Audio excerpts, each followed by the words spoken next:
Halo guys, kembali lagi. Jadi kali ini gue bakal unboxing case iPad untuk iPad 7. Selamat ditonton.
Jadi kesimpulannya adalah gue suka banget sama casingnya. Jadi fitur casingnya itu tuh bener-bener bagus banget. Kalau dari desain tuh gue suka banget warna ini, sky blue ini.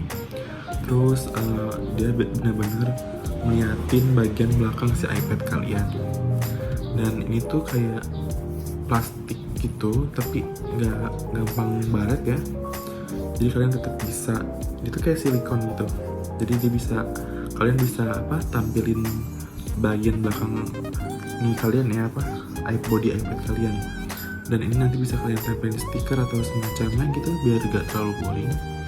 Gue juga udah pesen stikernya, jadi nanti gue bakal buat videonya lagi. Dan fitur dari casingnya ya kayak untuknya dia bisa autolock dan ya bisa autolock juga dan auto on juga. Terus dia tuh ada slot buat Apple Pencilnya. Nah ini dia. Dia ada slot buat Apple Pencil sama buat casan Apple Pencilnya itu yang konektornya. Dia bener-bener melindungi 360 derajat sih. Dan dia tuh bisa diberdiriin juga ya. Kalau kalian nggak ada tatakan gitu, kalian bisa pakai case ini buat tatakan sandiran iPad-nya juga kayak yang udah gue tunjukin di video sebelumnya. Dan ini tuh bisa kalian pakai buat iPad 7 dan 8. Jadi kalau misalkan kalian iPad 7 terus kalian pengen beli case yang buat iPad 8 itu bisa banget, karena iPad 7 dan iPad 8 ini ukurannya sama-sama 10,2 inci ya. Jadi bisa kalian pakai di case yang apapun, kecuali berbeda dengan iPad 6 ya, karena iPad 6 masih 9,7 inci. Pertanyaannya apakah ini bisa dipakai di iPad Air 3? Nggak bisa, karena iPad Air 3 itu layarnya udah 10,5 inci ya. Jadi make sure kalau kalian beli case iPad, kalian harus tahu ini tuh tipe apa, karena iPad itu banyak varian, banyak tipe, jadi kalian harus tahu tipe ini tuh tipe berapa. Nah, segitu aja kesimpulannya video gue hari ini. Terima kasih, jangan lupa like, comment, and subscribe.